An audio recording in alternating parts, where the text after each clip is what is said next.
You are listening to Leading the Factory Forward with your host, Lynn Friest. We share interviews with manufacturing experts and strategies for embracing the digital future, recruiting a new workforce, finding new business. Lynn is an advanced manufacturing strategist and leadership consultant who is on a mission to show manufacturing leaders how to improve their current operations while preparing for a digital future. And here's your host, Lynn Friest. Welcome to this episode of Leading the Factory Forward. This is episode number 79, and it's titled, You Don't Have to Do It All, a conversation with Melissa Pepper. At Leading the Factory Forward, our goal is to help you create a compelling future for yourself, your teams, and your organization. I encourage you to visit my website and download the summary at the bottom of the podcast episode. You can use that as a tool to capture notes as you start exploring the concepts that are in this episode. Or to help you get started on your journey in general and to stay up to date on new episodes, please download the free worksheet, 3 Steps You Need for a More Productive Workday. Well, in this episode, we'll be talking with Melissa Pepper of Total Solutions. Melissa, I've known for several years now, remarkable both entrepreneur and business person. Melissa graduated from Augustana College and earned her MBA from the University of Iowa. In the time I've known her, she's been a versatile leader in multiple industries, and she excels when building, changing, and growing teams and programs. I've known Melissa for her exceptional communications, her contagious energy, and her decisive action. Also, several years ago, Melissa founded Lead Her, which is a nonprofit organization whose mission is to connect women with experienced leaders to fuel their careers and their community engagement. And we'll have a link to Lead Her in the show notes.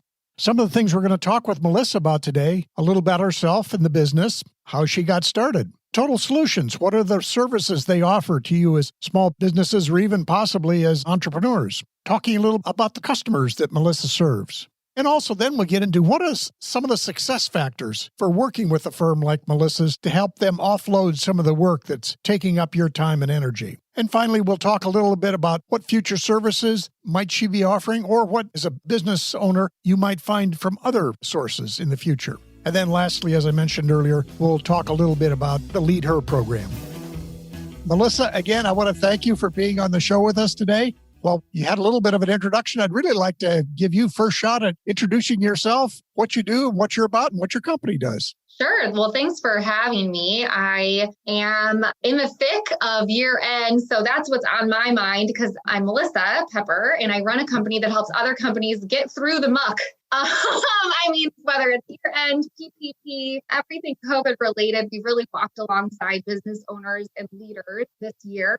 And we provide payroll, human resources consulting, and boots on the ground human resources. We are a bookkeeping organization. We've got accountants and bookkeepers, people to pay your bills, help you with your monthly financials. We are an IT company, like Total Solutions. You can probably figure it out. We really do provide a whole host of services to wrap around our small to mid-sized clients. And that also includes marketing. That's one of the topics. I just got off the phone, actually, when a guy called me and he's like, I need to start advertising and I don't know how. And I was like, yes, how would you know how? You are a commercial construction company. So we had a quick little, hey, this is what you should be doing. Don't waste your money on this kind of quick conversation. Truly total in our solutions. And then we're also, and it's harder to explain in a sound bite, we're also a professional employer organization. So what does that mean? We co-employ with organizations to be able to share risk,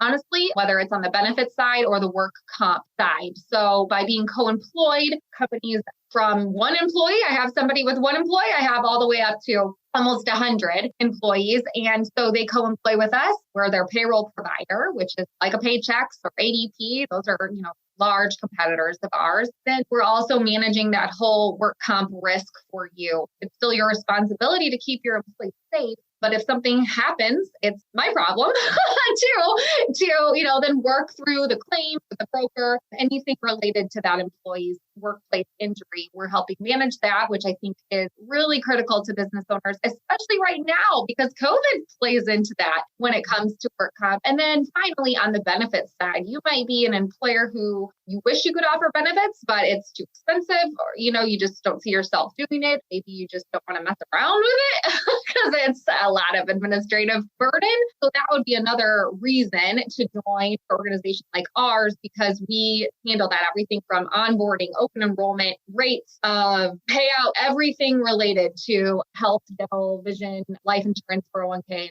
Did I say total solution? That's what we are. We do it all. It's really fun. You've got a wide range of services you offer, and you mentioned a little bit about your customers, but maybe you could give us, again, a little more of the range of who are the people that can really best use your services. Sure. Yes. So we work with companies who are typically less than 50 employees. If you have more than 50, you probably have a lot of these services taken care of in-house, right? You have a bookkeeper, you have a human resources professional, things like that. So if you're less than 50, though, sometimes you don't. And so that's really where we can help you.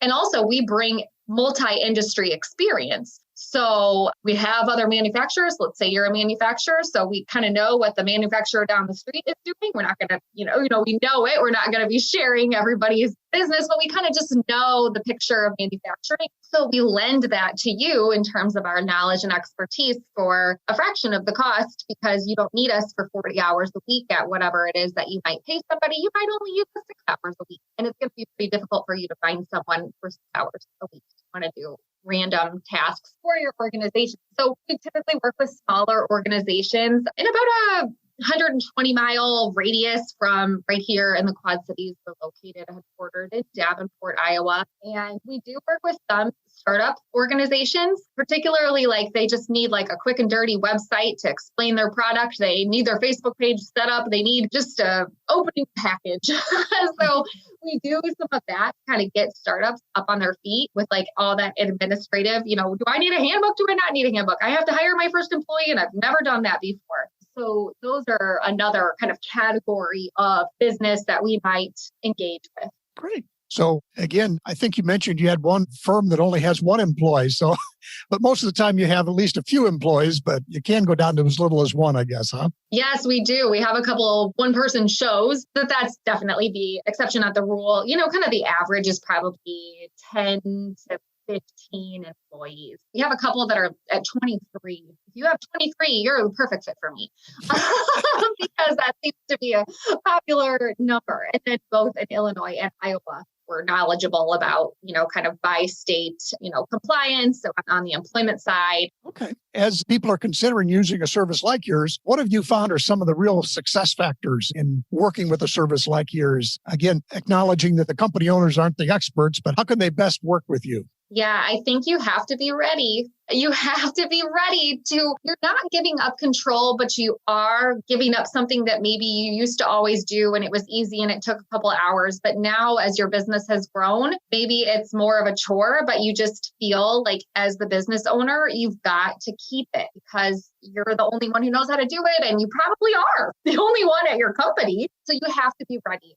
I'll flip it on you, Lynn. When I see us fail is when the business or like maybe some of their gatekeepers or other leaders within their business aren't ready to work with us. And there's only so much I can do to get your second in command to want to work with my bookkeeper. There's just only so you have to be organizationally and culturally ready, but that doesn't mean you have to have like everything clean under the hood. I think that's the second piece. So first you have to be emotionally, mentally ready, but you don't have to be physically ready. We take over we're helping you clean up a mess. We don't care. We don't judge. We just want to come in and help you. So we do cleanup jobs and we've seen some messy books, some messy policies, some lack of policies, no policies.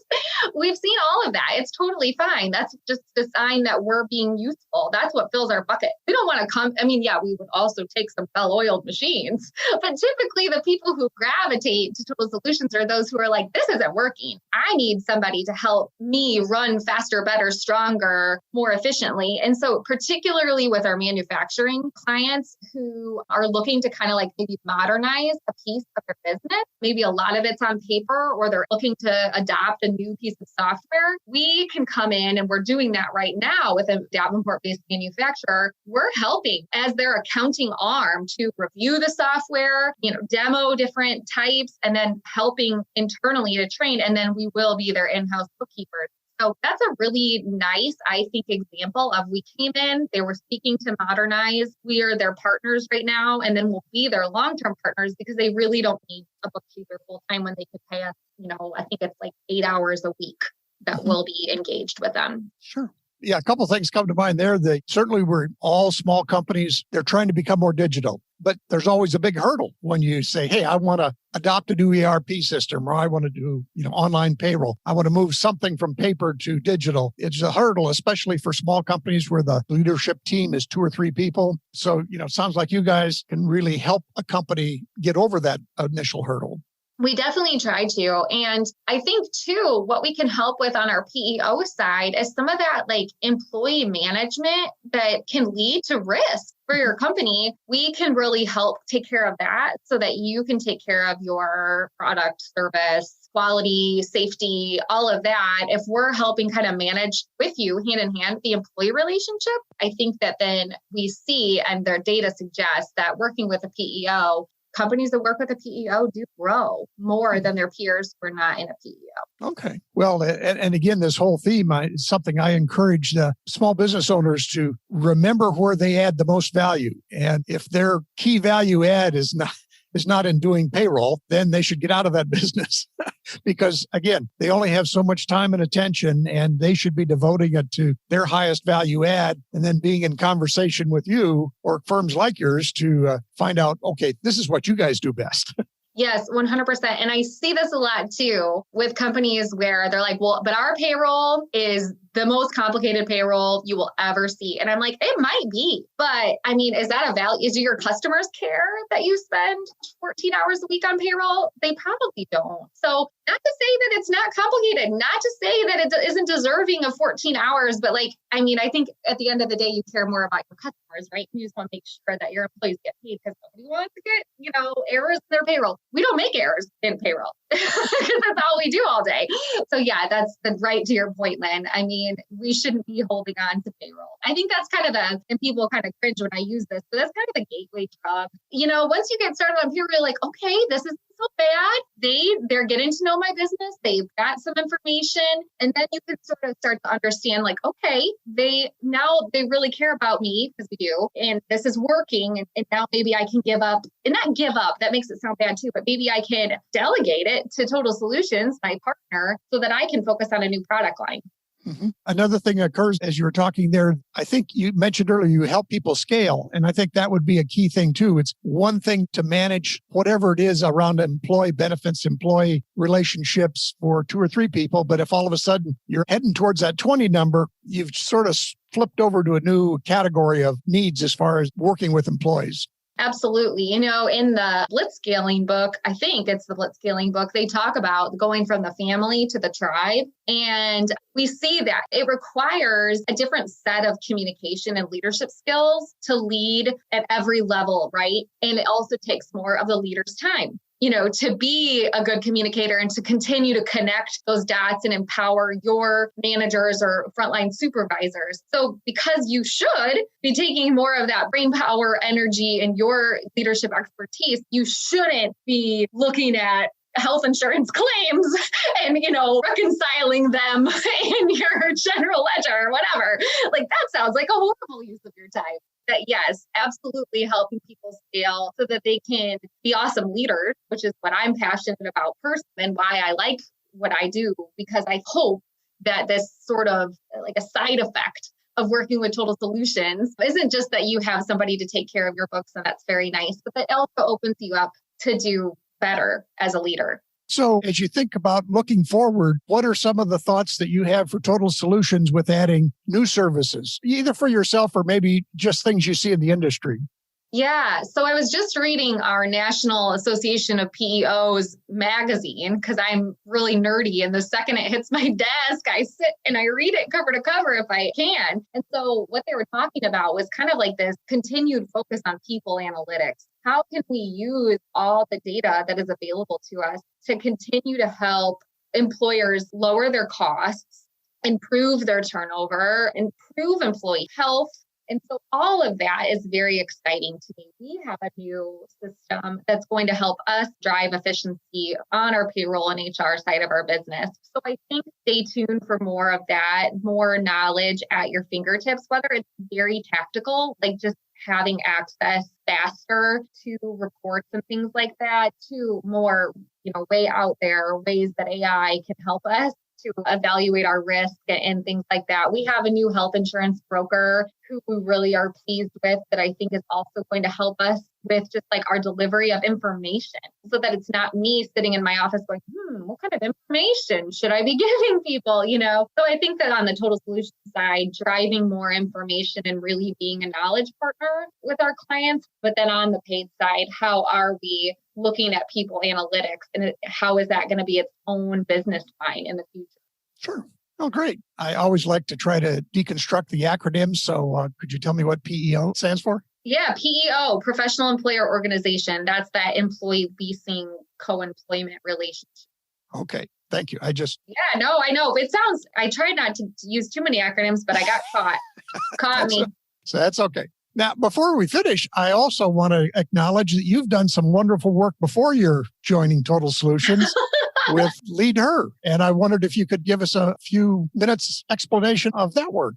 Sure. Yeah. So Leader is a 501c3 nonprofit organization that I founded in 2016, and it is a mentorship organization for women. So whatever stage in your career and you're looking to maybe take it to the next level, you're looking to start your own business, you're new to the Quad Cities and you want to get connected, these are reasons that you would sign up for a mentor through Leader, which is free of charge. And so we rely on corporate and private donors and grants, both at the state and local level, to be able to make sure that every woman, regardless of her ability to pay, can have access to a mentor. And so we've matched and have about 900 women in our program over the last 4 years. We have a paid employee who runs it, and I just get to watch it now. I'm not even on the board. I recently stepped off to really I think it's healthy for founders to walk away and let their organizations flourish. And so that's what I did last month, actually, and just really have been filled with gratitude for all the women who have been able to see positive outcomes, whether it is, as we know, women are paid less, they're exiting the workforce more. Right now, I just read an article this morning about the mass exodus of women from the workforce. Leader can really be an agent for change in this arena to say, how can we help women stay working if that is their desire? We're not going to make anybody work who doesn't want to, but if they want to, we want to be there for them. We also have a lot of partnerships with other nonprofits who focus on women in this community so that we can have our eyes and ears open. Well, it's a great program, and it sounds like you're probably very useful as far as really helping people during this last year too, or as people re-enter the workforce, as women try to balance, again, all the work they've had to do it both at home and at work, those kinds of things. So I can, as a man, only appreciate, I can't know how these things work, but I think it's just a great program. So thank you. Thank you. Yes. Gosh, yeah, it seems like it's been a long but short journey, and just the Quad Cities has been nothing but supportive of it, which makes it all the more exciting. And I will say, as a woman in the workforce and a woman who runs a business, I think that is that's one of my personal goals, is to continue to build up women who want to run businesses, be a part, have that seat at the table, because, I'm fortunate to run a business that I don't own. And so I think that it's really awesome. And I feel really excited to come to work every day and have this opportunity. And I want more women who want to run businesses or be leaders in businesses to have that opportunity. Sure. Well, great. Well, again, thank you, Melissa. This has just been a wonderful interview, and I appreciate your work with both Total Solutions and with Lead Her. Any final thoughts you'd like to share with the audience? No, thank you for having me. And of course, I'm sure Lynn will put my website somewhere for you. But I mean, even just call me up and we can just talk about your business. No strings attached. I just want to learn more about, especially the manufacturers here. So thank you for listening. And hopefully we get a chance to continue the conversation. Absolutely. And yes, I'll have your contact information. I'll also include a link to Lead Her. And so we'll have both those sets of connection opportunities in our podcast notes. So again, thanks, Melissa, and have a great rest of your week. Thanks, you too. Stay warm. Again, my deepest thanks to Melissa for sharing her insights and knowledge on what it takes to use a company like Total Solutions. Again, some of the things we talked about was the services that Total Solutions offers, something about their target customers. What are the success factors working with a firm like Total Solutions? And what might they see in the future? And finally, then she shared some information about the Lead Her program that she first founded some years ago. So what's up next? We're going to continue a mix of solo episodes and interviews with experts. Some will be in manufacturing, but also some in areas that can help you build your business. And also, in one or more episodes a month, I'm going to be sharing my thoughts and ideas on starting that second act of your career or becoming a silver entrepreneur, and how silver talent might be able to help your business as you look forward to the future. And as always, I encourage you to visit my website, download the summary at the bottom of the podcast to start your exploration of this episode. And to help you get started on your journey and to stay up to date on new episodes, please download the free worksheet, 3 steps you need for a more productive workday. Thanks for listening, and we'll see you next time.